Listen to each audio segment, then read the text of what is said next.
Hey y'all, Jimmy D here. So it's been just over 3 months since I completed my thru hike of the Appalachian Trail, Nobo, northbound. And I realized I still hadn't posted the videos of Mahoosuc Notch. A few people had asked me to try to record as much of it as I could. Pretty much I got 3/4 of my hike through there recorded, so I'm going to upload it. It was on July 3rd that I went through Mahoosuc Notch on the Appalachian Trail in Maine. And, you know, a lot of people say it's the toughest mile or most difficult mile on the entire AT. Some of the boulders are as big as, houses, but it was a lot of fun. It's slow. It's not really hard. I was lucky enough that it was dry. If it was wet, it would have been very difficult. So after your through hike is over, if you've registered your hike and you register your completion, you'll receive your certificate of congratulations that you completed it, which is pretty cool. I completed on July 19th, you see there. They'll send you the patch, and with the patch you get the 2,000-mile rocker, and obviously you'll have your badge hopefully once mine stayed on the whole way from Amicalola Falls all the way to Katahdin, and it did not fall off. Just with those little zip ties, they put it on for you. That's 2024. And then you got your number that you started with. I was 1637 to start. And when you get to Baxter, you do have to register, so they know you're going up and you get your badge. I was by the time I got there, I was 115. I was actually the 115th hiker in 2024 to summit. Funny thing was, I did it in 115 days, and I was number 115, so that was really cool. And then, hey, when you do your half-gallon challenge too, in Pine Grove Furnace, don't forget to get your little spoon. You don't eat with this one; they give this to you if you complete it, the half-gallon challenge. So that was just a few things I wanted to show you, and then that was probably one of the best pictures of my summit. I took a bunch. My sister actually had gotten this one printed off and put it on a congratulations. So, all right, y'all. So, like I said, it's about 40 minutes of my hike through Mahoosuc Notch. Hope you enjoy it and you see that it's not as hard as people say. You'll see towards the end, I bruised my rib pretty bad. It took about four weeks before the pain went away. I bruised it pretty bad. I thought I cracked it. You could hear at like minute 40 or 38, you'll hear me take a real deep breath, and I drove my ribs into a stone when I was jumping across, and I grabbed onto the tree, but the weight of my pack just pushed right into the rock, and that was my worst injury on trail. But pushed through. I felt it going up Katahdin, because I'm Katahdin, that 1 mile that you're just climbing up the side of the mountain. I was stretching up my arm, and I could feel that bruise. But otherwise, hope you enjoy it. Happy hiking.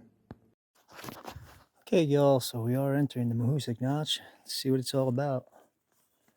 I was going to have a cup of joe before I started, but had a little energy spike. So here we go.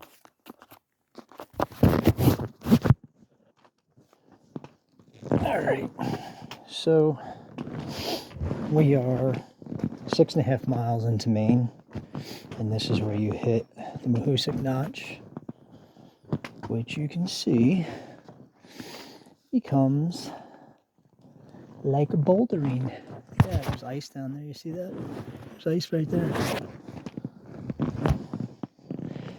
Yeah, it's so continuing on. I pressed the button by accident when I pushed the phone. Look, see all the snow?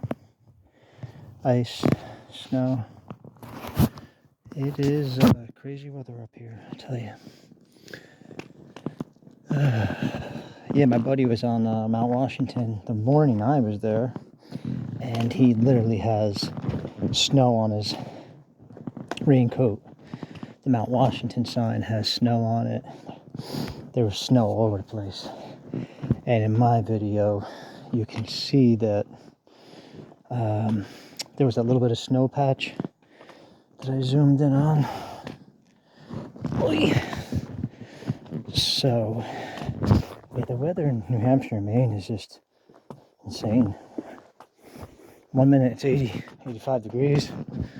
Next thing you know, it's in the low 40s. Well, on the mountaintops like Mount Washington, it might be snowing. But I tell you what, first thing I noticed when we entered Mahoosuc Notch was the temperature drop. I mean, there's a chill in the air down here. It feels really good because it's actually a pretty warm day. So,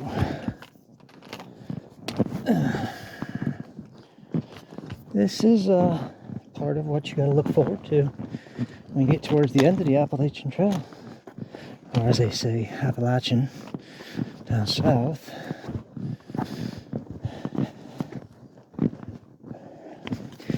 So the Mahoosuc Notch goes for about a mile, they say. We just got through the first about 1/10 of a mile. So get a little reprieve here. We'll see what happens afterwards. And we're back. Still at the Mahoosuc Notch. Oy.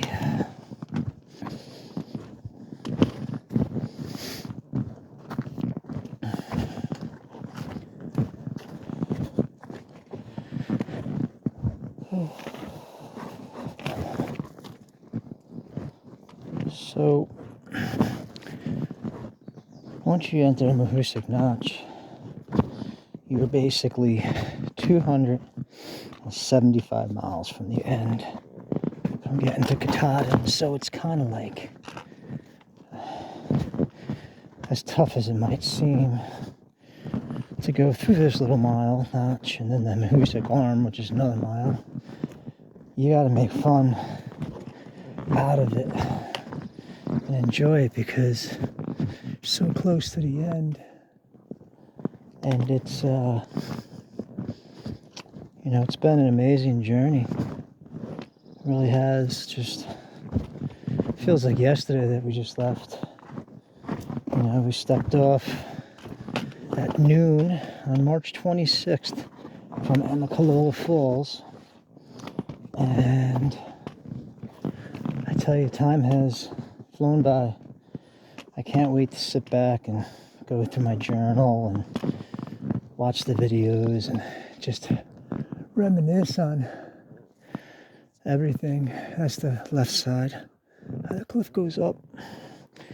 Because it's hard when you're hiking to think about each day of the hike and remember stuff until you actually have a time to sit down and basically do your after action report and think about what you did right, think about what you did wrong. Everybody learns something on their hike. You come out here thinking you have it all figured out, and then things happen, things change, whether it be the weather or realizing you need something. But that's what through hiking's about. You get the evolution of the through hiker, they call it. I seen a funny t-shirt with a design for it too.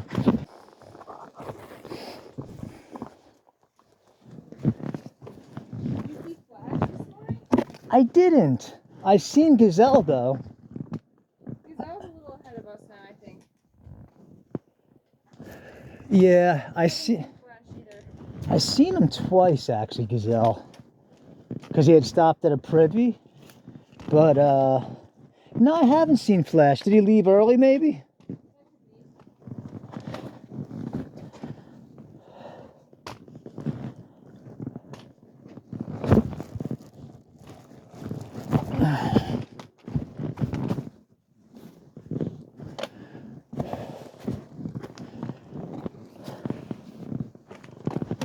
Oi.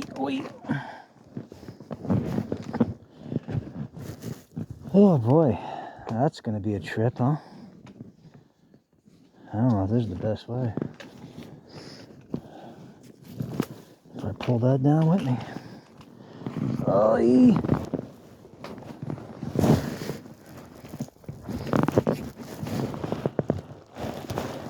Oi.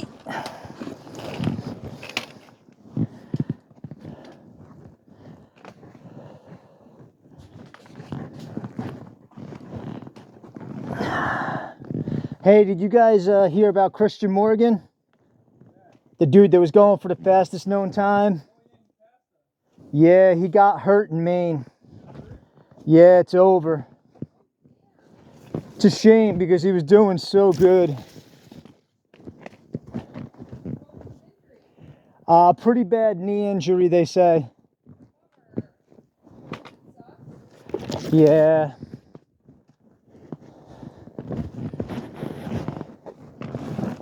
Oi, oi, oi.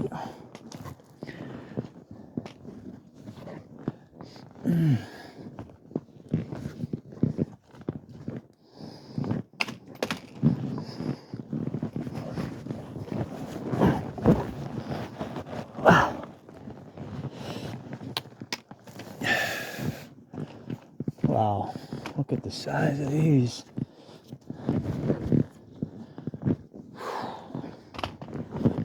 Jesus. Ay, ay, ay. Woo.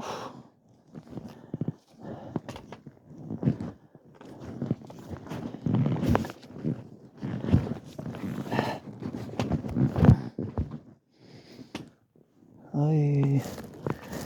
Okay, I'll go this way.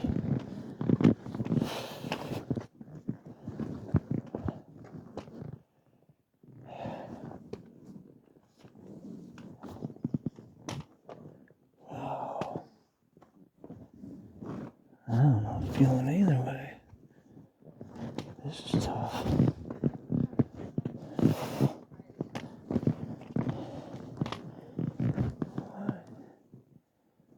Left. Right.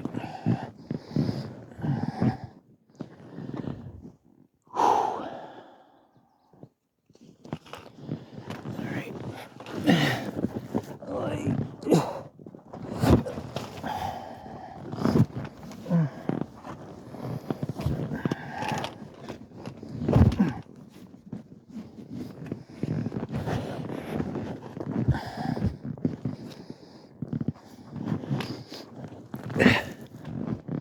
Nice. Alright. Left or right?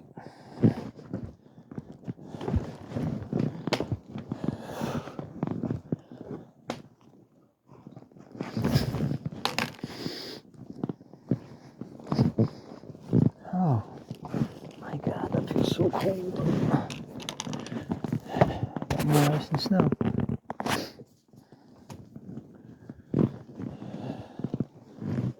Oh. Like, forgot to get water on the way in. There's supposed to be water right at the beginning of the stream. There's also supposed to be water on the way out after this 1.1 mile whoa, obstacle course. Like I said, it's not too hot in here. It actually feels really good. Look at that cave. Ooh, spooky.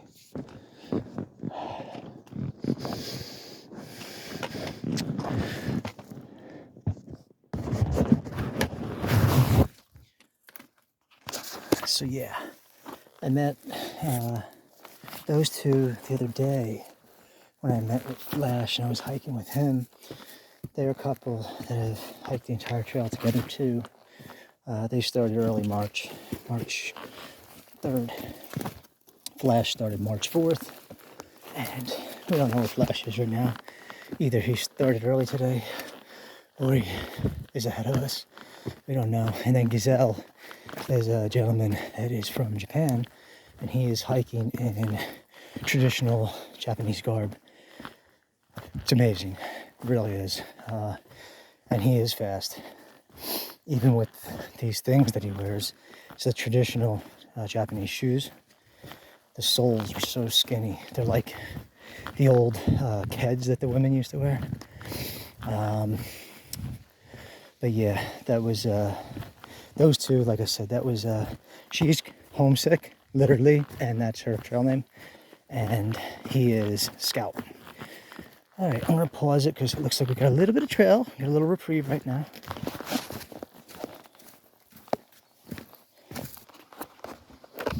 And we're back.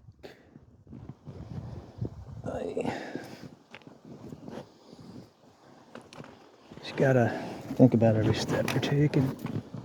How you're gonna move, because one wrong step and it's game over, or at least hike over. As I was saying, Christian Morgan, Captain Morgan, he was going for the fastest known time. He's an ultra runner, and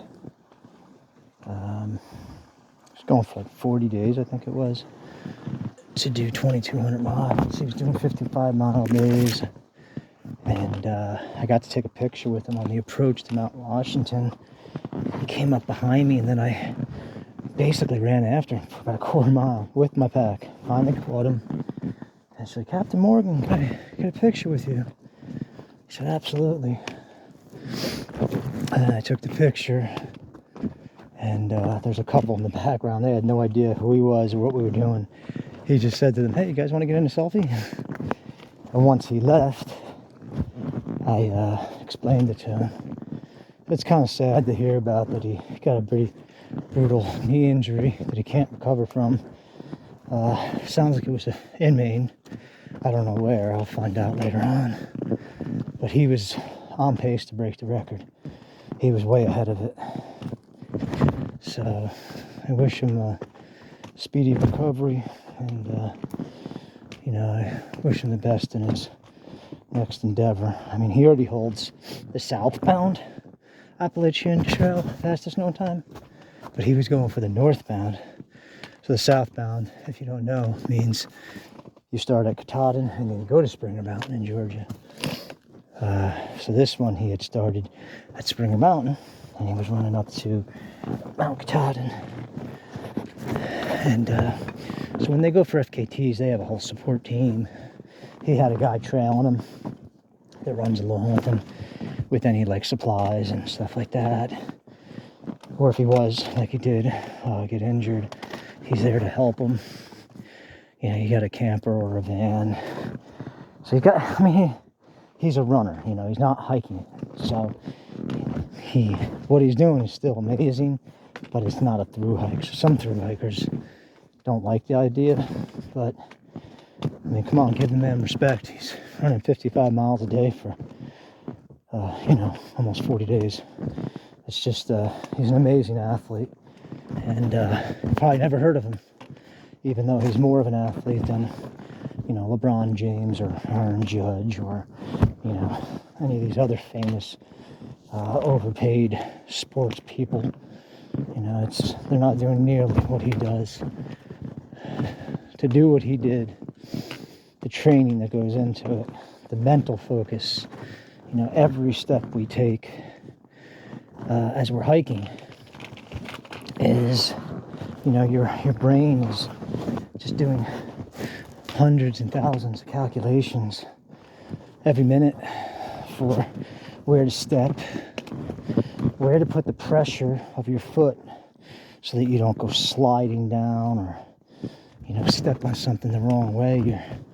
Your brain is just amazing. I don't know what else to say. And that's when we're hiking. When he was running, he's going even faster. So his brain is doing just these calculations so quick so that he doesn't, step wrong. But I guess he did step wrong, or I don't know how he got hurt, but knee injury could be just, it's hard to take every step perfectly, and I've twisted my knee a few times, and nothing terrible, but you just never know, you never know what's going to take you out, the trail has a beauty to it, but it also has a brutality to it, especially up here in New Hampshire and Maine. It's vicious, it's unforgiving, and you know, you can't take it personal. The mountain doesn't want to take you down. These roots like that, you know, when you step on that when it's wet, there's no grip, you just slide. So you got to kind of laugh about it and just say to yourself, well, I slipped and fell, and it's not the first time, and it won't be the last time. Sometimes it hurts. So I guess this would be considered one of the caves that we're walking through. There's supposedly 7 or 8 caves that we passed through. Look at that. Oh, wait. I could see my breath for a second there because it's so cold in here. It's just amazing how the temperature is so different in here. I love it. I could live in there. And I actually did live in a place way back before the Marine Corps. When I was younger. I was about that size. I had nothing. You know, I was just living in a hole. Anyway. Woo. Dang. Whoa. Look at that cave. Nice. So I'm going to pause it again because this is going to take a while. Oh. And I don't want to use up all the space on this because I know we got some beautiful views coming up. And I'm not going to have anywhere to upload videos for at least 3 to 4 days. No connectivity. So, right when I get to there, I'm going to pause it. I always got to remember if your feet are wet too. So like right now my feet are not completely dry. So I'm sliding a little bit. When your feet are dry though, you kind of just walk up these stones really easy. And to me, that's really what made New Hampshire hard. Now, don't get me wrong. The whites lived up to all the hype. The whites meaning the presidential mountains and everything. They lived up to it. Probably the first thing on trail that lived up to all the hype. All the other things, I was just like, they weren't really hard at all. Alright, so we're entering our second cave. And you can see the arrow. That's for somebody going south, and that's for us going north. So we're going through that way. Happy I didn't pause it so you guys can see this one. Yeah, this is, whoa. I squeeze through there. Alright. Oh, man. Oy. And you probably just see me toss my trekking poles up so that I can climb up.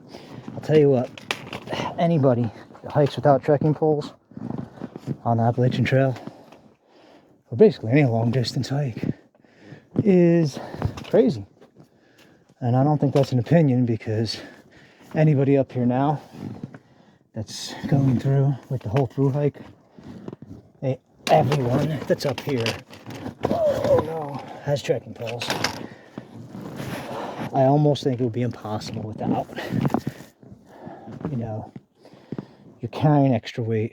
You need your trekking poles for that extra balance. And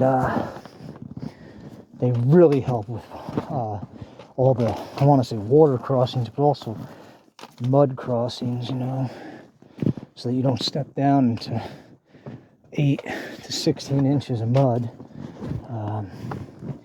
They really help you balance yourself.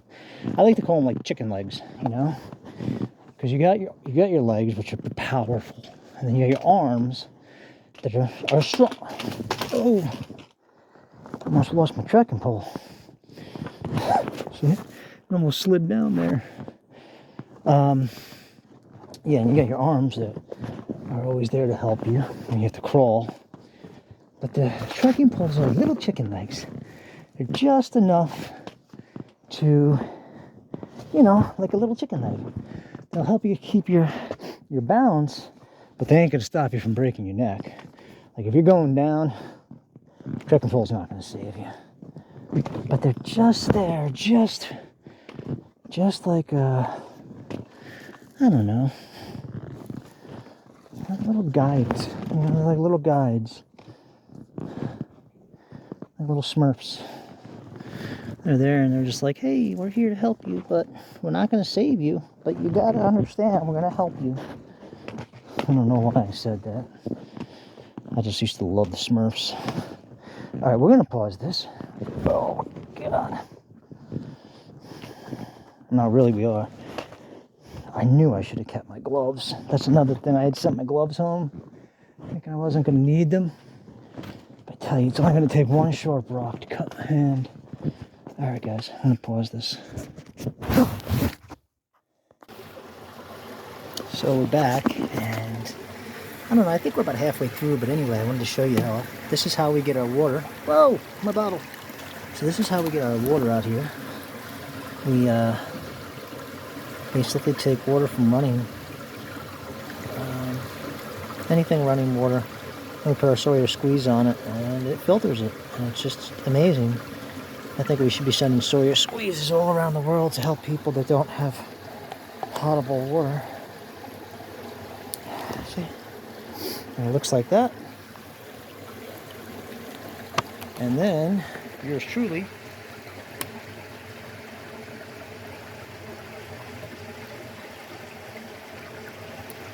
and it's amazing. Because, as you all know, Poland Spring coming straight to you from Maine. This water's good out here. Not Poland Spring, but we'll call it Mahoosuc Notch. Mahoosuc Notch coming straight to you from Maine.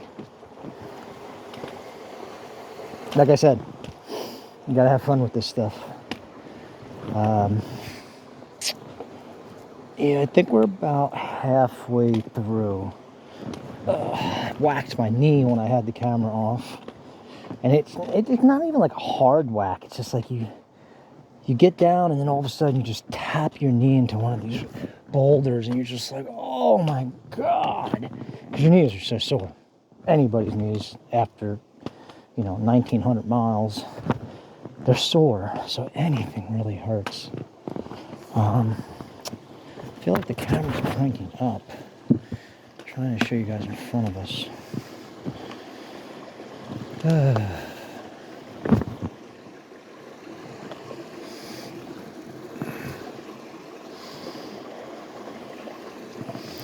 I just feel like I should go this way. Just everybody's been going this way. And I apologize for my weird grunts and different words I use. It's basically so that it stays PG-13.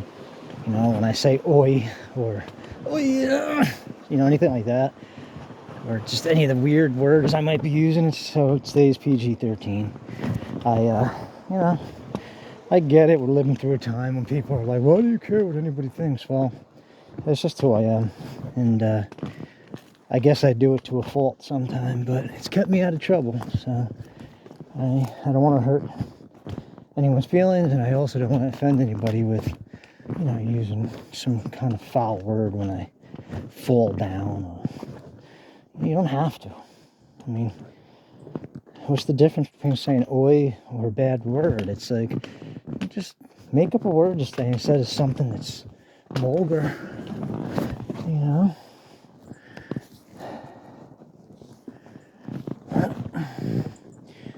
Look at the size of that thing.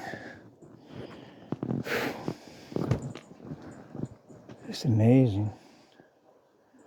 You can hear the more water running underneath the boulders.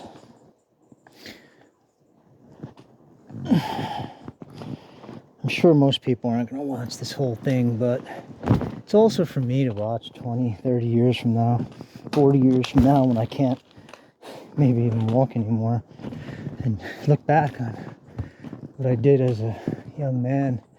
All right, here we go. And that arrow's pointing inside to that cave, so we gotta crawl through there. Oh, that's gonna be tight. Wow. Hope you're all not claustrophobic. Oh, that is tight.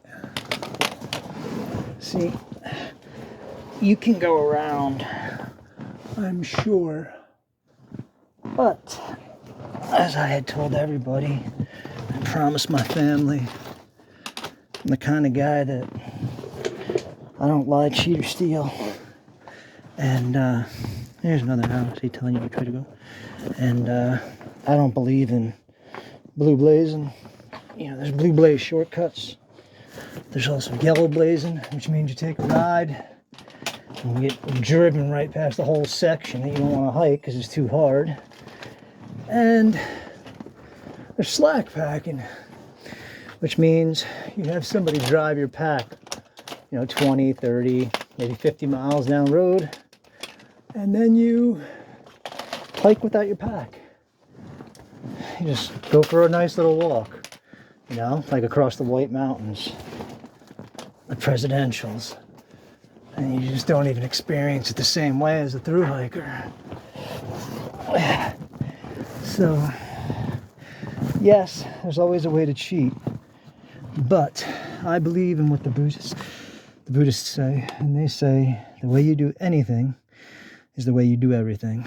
So if I was to cheat on this hike, well, I don't know how a woman would be able to trust me either. If I could cheat on something that is so rare, rarer than marriage, less than 20,000 people since the 1936, I think it was, since they started the registers, less than 20,000 people have done a complete through hike. And that includes people that have done sections over many years and completed it. So, why would I cheat on something so rare? If I could cheat on something like that, then I could cheat on my wife if I was married. Or I could cheat on my taxes. So, as I said, I believe in what the Buddhists say. And maybe that's why I don't have many friends, because I do believe that the way you do anything is the way you do everything. So, it's not hard to figure people out. All right, y'all, I'm going to pause this because I got to jump across them and get looks like a little bit of a reprieve.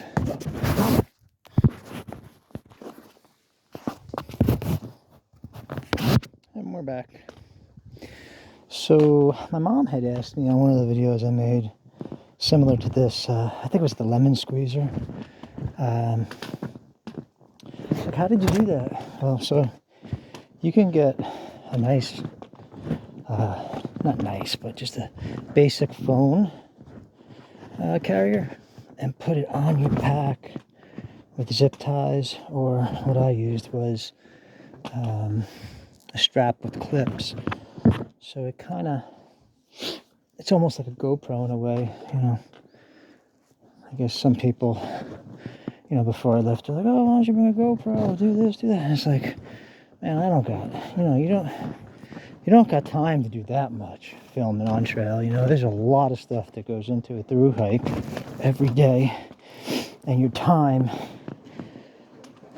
is, you might think, well, that's all you got is time out there, but you don't. You got a lot of time you got to plan each day, and you got to cook your own food and set up your own camp and tent, and take care of your feet, the most important part of your body during the hike. Not that I'm talking bad about the rest of my body. I thank my entire body every day. It's held up, but the feet, if they're not being taken care of, once you get something major on your foot, whether it be from blister that's going to slow you down to, some people get some really nasty athlete's foot, or I heard this one guy call what he got Mongolian trench foot. You got to take care of your feet. And this is the kind of stuff I was talking about. You got to, everything is about time management out here. You know, I mean, yeah, you could lollygag and not even think about time, but you're going to be out here forever then. And, you know, everybody has a breaking point out here. You know, everybody wants to get home sooner or later. And at this point, everybody I talk to, you know, everyone just wants to finish now. New Hampshire was a heartbreaker for many people, for many reasons, in many ways. And I think after New Hampshire is when everyone I've talked to is just ready to finish. You know, most people out here right now in this general vicinity have anywhere from 2 to 3 weeks left. So, me personally, I am thinking it's going to be 15 days. So I'm thinking I might be done the 18th. So we got another cable going through. You see the arrows? So yeah, time management is key out here. But, you know, it's just like anything else in life. You learn how to manage your time, you learn how to manage your money, and you'll be successful. It's actually fairly easy. People make it more confusing than it needs to be, you know. All right, this is not good. I am literally doing a split right now. How am I going to get across here? Probably looks easier on film, but I'm literally trying to jump across from one boulder to the other. And that was the thing, I was worried about my pack hitting the top and knocking me back.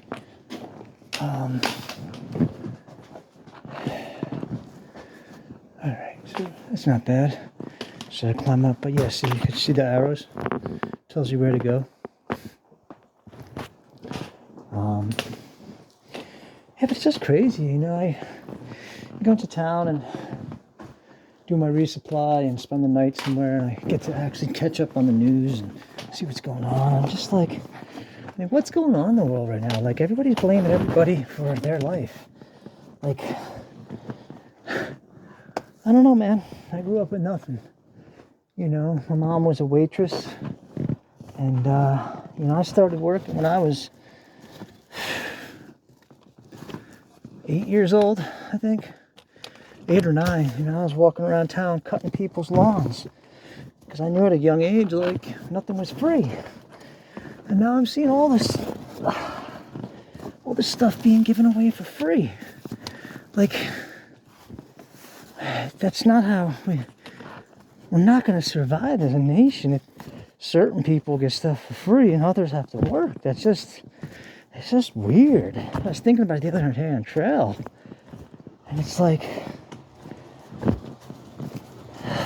I don't think anybody's really thinking about how much is being given away by our government to just, you know, people that they say, you know, don't have enough or are unfortunate. And it's like, no, you know, sooner or later we got to start saying, you know, who's really unfortunate and who's just milking the system. All right, I got to squeeze through here. Throw those there. This is gonna be tough. If I didn't have a 30-pound pack on my back, it would be a lot easier. But man, this is gonna be tough. So if I run up that and then grab on, I should be fine. Whoa, almost falling backwards.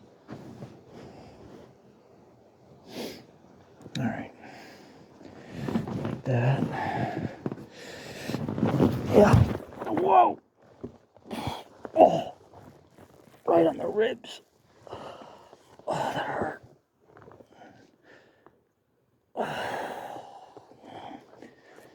That wasn't good.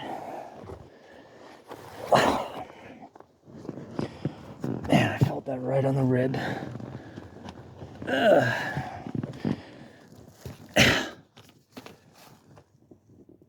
Oh, I felt every part of that boulder go into my lower rib. Oh. If you didn't know, I lost 30 pounds on trail, so I don't got much protecting my ribs right now. I started at 177 and at my sister's house in Jersey. When I was doing my resupply, I weighed 147, so I mean that was a while ago. I'm sure I'm back down to probably about 143 or 44. So yeah, just checking the rib. I may have bruised it.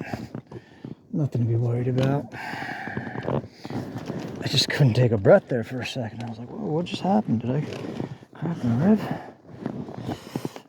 But you gotta be used to the bumps and bruises out here.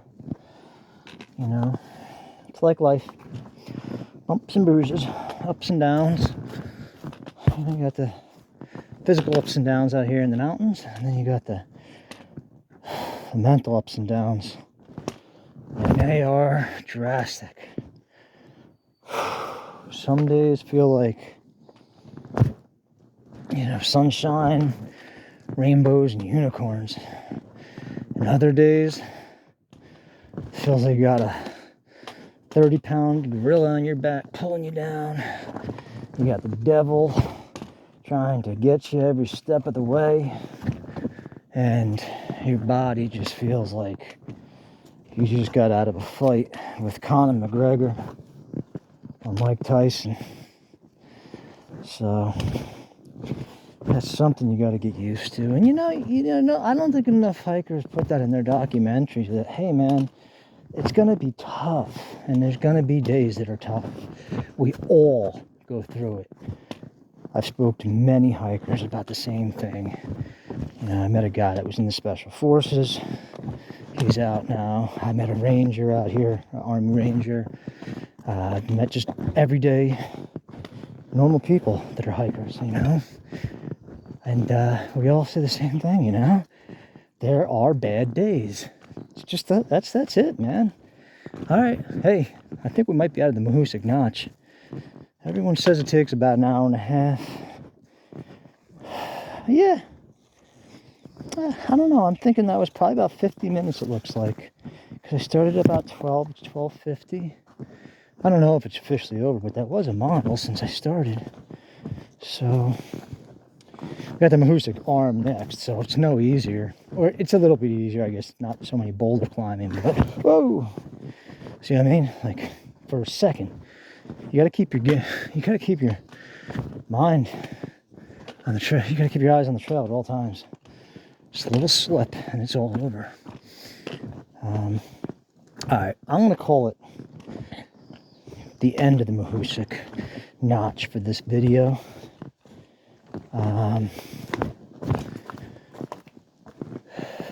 That's pretty. I like how those look.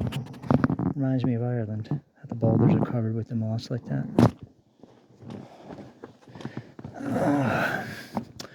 Yeah, so I'm going to post this as soon as I can so everyone can see it. And I hope it helps future hikers with knowing that the Mahoosuc Notch is tough, but it's not impossible. You just got to take your time. There's no race. You know, it's all about being safe in there because, you know, me being short and having the legs of, you know, a corky dog, I got to be more careful than a guy that maybe is 6'4" that can just like climb over everything. You know, you just gotta know your capabilities, or as I like to say, know your capability set. You know, and do it at your own pace, do it at your own speed. Follow the blazes, and know that you did the whole thing. All right, y'all. Jimmy D, happy hiking. And tomorrow's July 4th, so I just want to say God bless all our law enforcement officials and God bless our service members and God bless America. Love you all.